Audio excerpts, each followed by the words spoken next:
You know, it's been a few days already since I managed to hit the milestone of 1000 subscribers, and I still feel it is crazy that there is at least 1000 people who give a shit about my opinion and still come back to watch my videos. So before we start this little special video, not exactly, but you'll get why later on, thank you so much, and I hope I can continue pushing out the content you guys enjoy. Of course, there might be occasion where I'm upload lesser or I'm uploading certain topic a bit slower because, you know, this is not my full-time job and everything. So I hope you guys get along with my Vim a little bit lah. Speaking of Vim though, if there is one deck that I would say I wouldn't call it synonymous to my channel. Are you sure about that? But kind of an unhealthy toxic relationship with is definitely Kheios. Like, I have made Kheios kind of like my identity, even if it is not part of my identity on the channel itself, if you get the gist.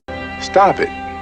Get some help. And for the longest time, I can safely say I genuinely think that Kheios is definitely one of those decks that I really have a lot of fun building it. I have a lot of time I fucking hate the deck because of the RNG aspect of it, but I haven't really come around and properly assess what makes Kheios Kheios, and is Kheios a good deck to begin with, like properly and objectively. So today I'm gonna do not just a deck profile but a proper review of Kheios as an archetype. So it is kind of like my usual review on a new unit and then essentially just mix it with a deck profile aspect of it. So I might not be covering every single card that is not involved with Kheios because I'm gonna be covering mostly the cards that I use particularly in my deck. So for those who use Song of Extolment, I'm sorry, that card is just not good.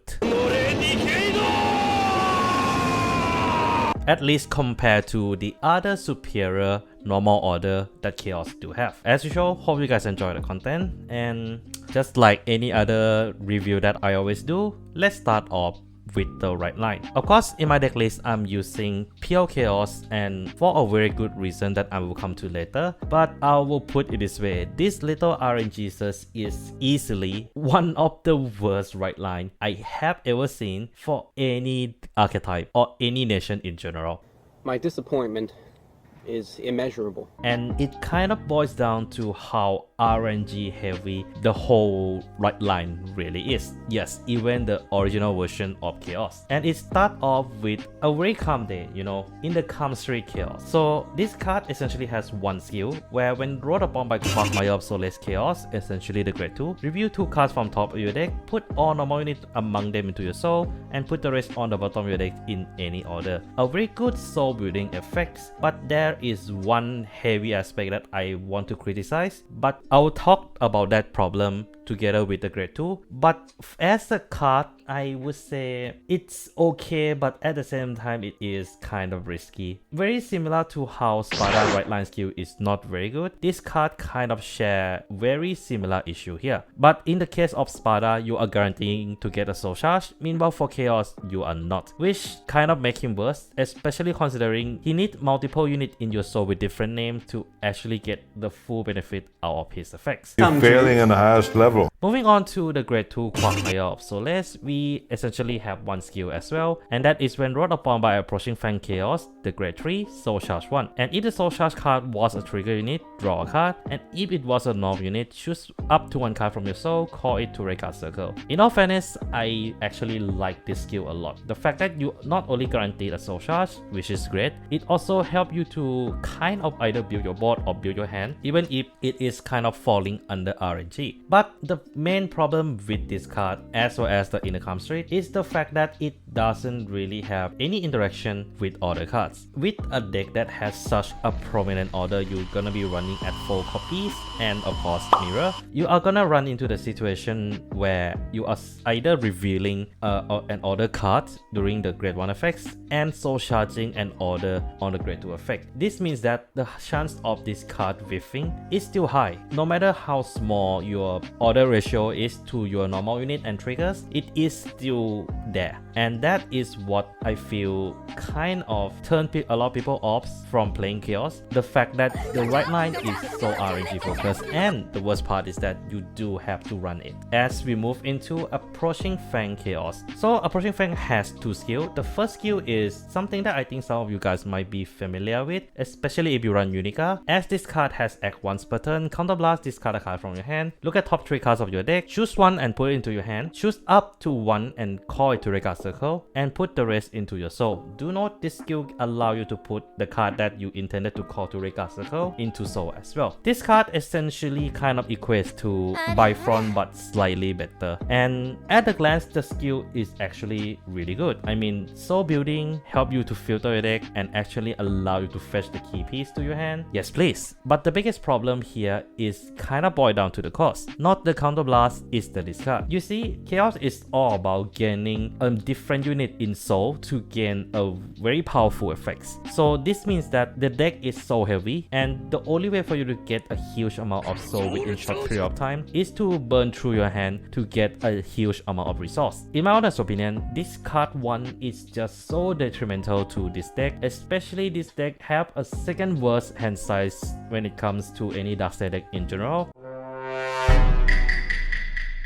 The worst is obviously the Tightman. But regardless, the skill is still good because you have a way to kind of fill up the soul by yourself, and in combination with some of the other cards on the field, it is still good. Especially considering his second skill, where when he's attack a Vanguard, if your soul has 8 or more cards with different name, you can choose one red card and give that unit 10k. But if you have 13 or more different unit in your soul, you can apply this 10k to every single of your red cards. This is the reason why Kheios was such a deadly card in the earlier part of the format, because of how much power he gives during the time. Yes, since then the deck does get power creep a little bit in terms of power gaining, but I think everyone can agree, even after all this time, the ability to give your whole board 10k is still pretty damn disgusting. But he doesn't come alone. I mean, this is a glitter deck after all, so he does have a partner in the form of Mekanis. And of course, you're going to be going through each of them accordingly, starting off with Cool-Headed Executor Mikani. So this card has an on-play skill where you can retire a rear guard with the same grade of a card that you soul blast for his cost. Well, that skill is okay if you're going to run some unusual retire skill, but this is easily one of the worst generic skill any of the glitter receive at all, so you're not going to be using him for this part of the skill.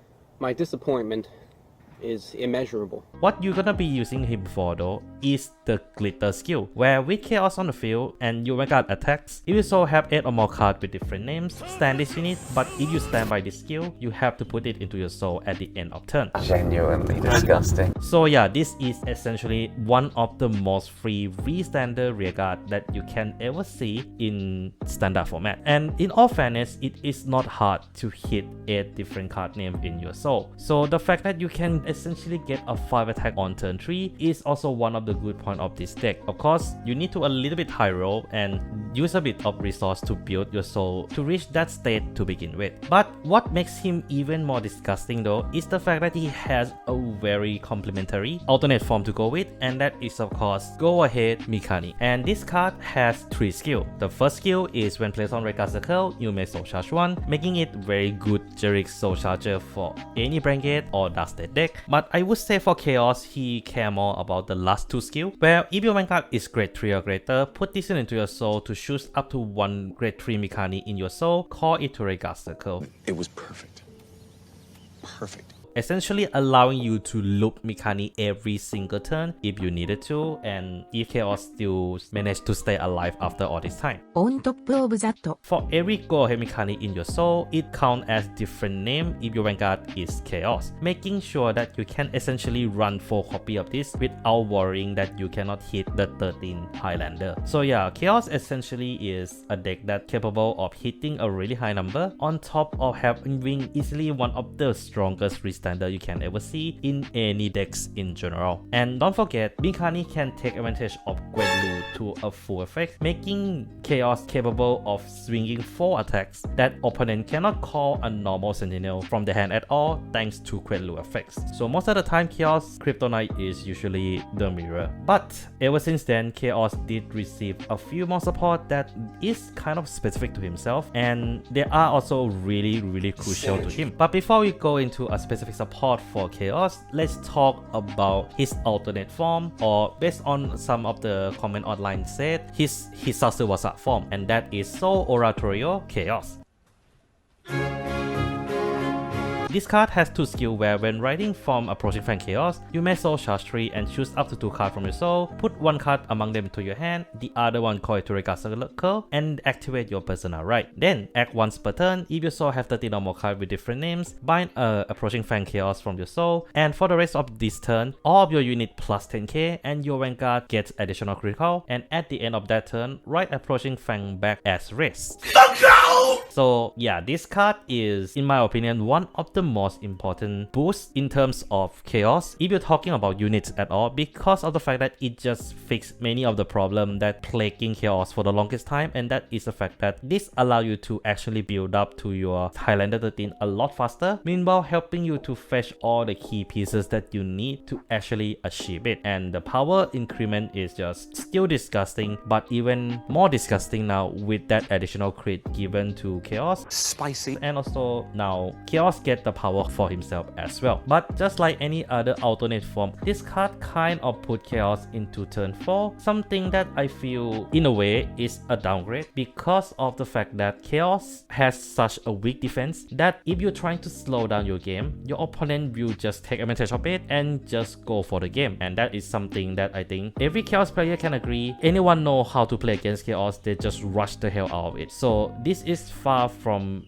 being a perfect upgrade to Kheios himself, but I feel that what makes him so disgustingly strong now kind of boils down to his support. And as I mentioned earlier in the video, I'm gonna be talking about the one that actually matters. Starting off with the least matter, at least among the 3 cards that I'll be talking about, is Inciting Corruption Agamanaf. Agamanaf is essentially a card that allows you to do a little bit of deck thinning and add more cards to hand, with his ability to allow you to do essentially a Kheios but with lesser cards. And he also has ability to super call himself from soul and giving himself a boost, making himself essentially a 20k booster together with Kheios skill. Damn, boy, he's sick! This is not a terrible card per se, and I'm still running it in my Kheios deck regardless because of how useful he is, but I haven't been using him as much compared to before because of the fact that you rather keep your counter blast to use for other card effects, especially considering Kheios just received one of the strongest support that he can ever ask for in a form of Misty Dragon. So Agamalax is still useful, it's just that you rather prioritize on comboing with Misty instead. And speaking of Misty Dragon, we have Misty Dragon. Interesting. And this card essentially is the right jumper that every single did receive except for Michu. And this card essentially do what every other Jump Rider does, essentially allow you to ride into Soul Oratorio Kheios 1 turn earlier, allowing you to actually abuse the on-ride skill of Oratorio, which I can safely say is the most powerful among the 5.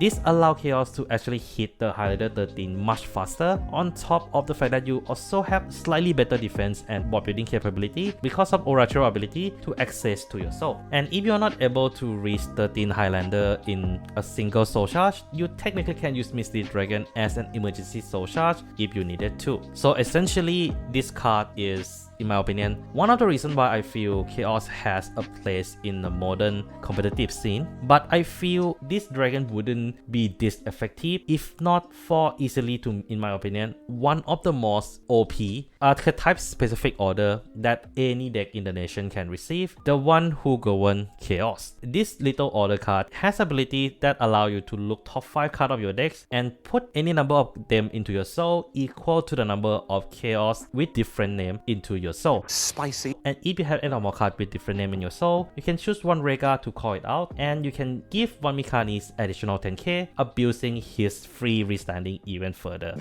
It was perfect.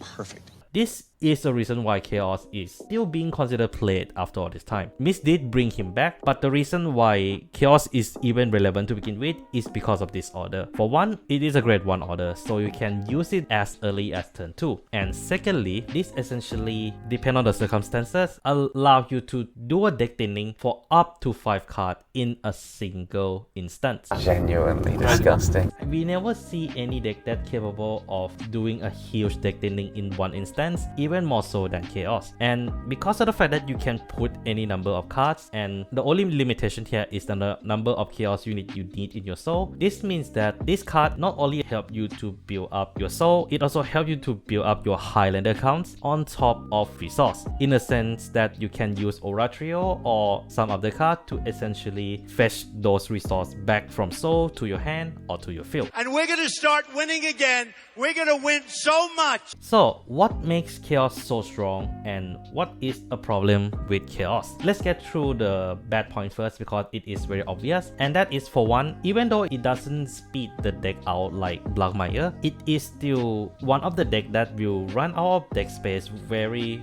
quickly due to the mass deck thinning that the order does. And on top of that, you need to really high roll to actually make Kheios actually works, because he needs so many pieces of puzzles to actually make all this thing works. And on top of that, his defense is just simply abyssal. Despite the fact that you can fetch card back from your soul and Misty Dragon help you to speed up your access to soul one turn earlier, the deck still has quite a poor defense. And of course, the defensive is this deck heaviest kryptonite, because Mikadi, despite being able to restand, you technically doesn't have a lot of pressure coming from him unless you pull a critical trigger. So what makes Kheios so disgusting and still being played? Well, to put it simply, the deck essentially has easily one of the most disgusting in-game capability you can achieve by any deck in standard period, and that is the fact that you have multi-attack that occasionally become a disgusting guard restrict. On top of the fact that being Highlander actually doesn't really hold back the deck at all, but rather actually makes the deck a little bit more interesting to play because of the wide choices of deck options you can actually run in this deck. Essentially, if you want to kind of experiment with Darkstep deck in general, Kheios is a good start unless you want to play anything that is Soul Blast related. So yeah, that is my thoughts on the Kheios as a deck. It has a potential to be a great deck, and it still does, and it has always been. It's just that the RNG factor always get in the way of not just deck building, but also just play the game in general. So yeah, this guy is being called RNG for a reason. You need a really good luck to actually play this deck, and I'm not the luckiest guy around, especially in the tournament format. Are you sure about that? But what I'm heavily proud of though is my deck list, which consists of essentially everything that I have talked so far and a few more deck options. So for trigger wise, I of course running 8 critical, just like any other Kheios deck would, 2 fronts and 1 draw. The reason why I'm running just 1 draw is because I found it to be funny. That's what she said. And sometimes draw clutch feels nice. So yeah, and of course for front trigger, I'm running 1 effect and 1 blank because I refuse to actually get that stupid other effect front cards because of how expensive that bloody thing is. And for over trigger, obviously blue OT, this deck needs defense and this card helps to defense. And moving on from there, let's talk about the ratio. Just like my previous Kheios deck list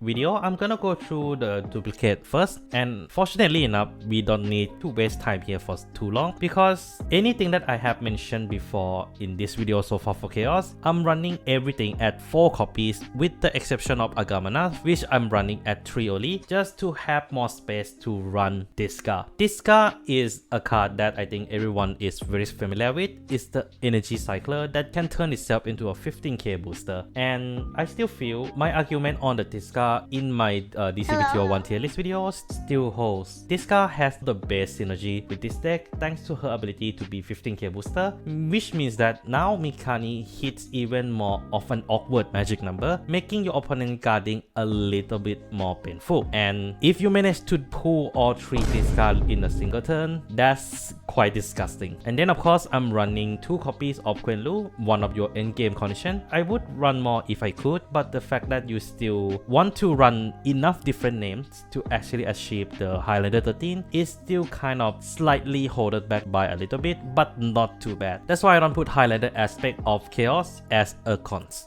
Okay, so moving on to essentially the single copy card that I do run in this deck. Aside from triggers, we of course have the multitude of different effect PGs, and then we have Barney and Zargon, both of which has its own role. Barney is there to superior call out anything from Soul that helped me to build a board, and I mean this is one of the most free and less intrusive Soul call among all of the Soul superior call unit that Darkstake currently has, at least for Kheios in specific. And then for Sargon, this is there to just help to build up the soul and cycle back cards like Tiska, Agamanat, Misdeed, or Go Ahead Mikani to essentially be used for the endgame board. And that is my Kheios deck list and my review on Kheios. Once again, thank you so much for helping me to reach 1000 subscribers. There will be more details on what I'm gonna be doing now that we are at 1000 subs soon, so do keep a lookout on the community posts. I know I don't post there regularly, but at least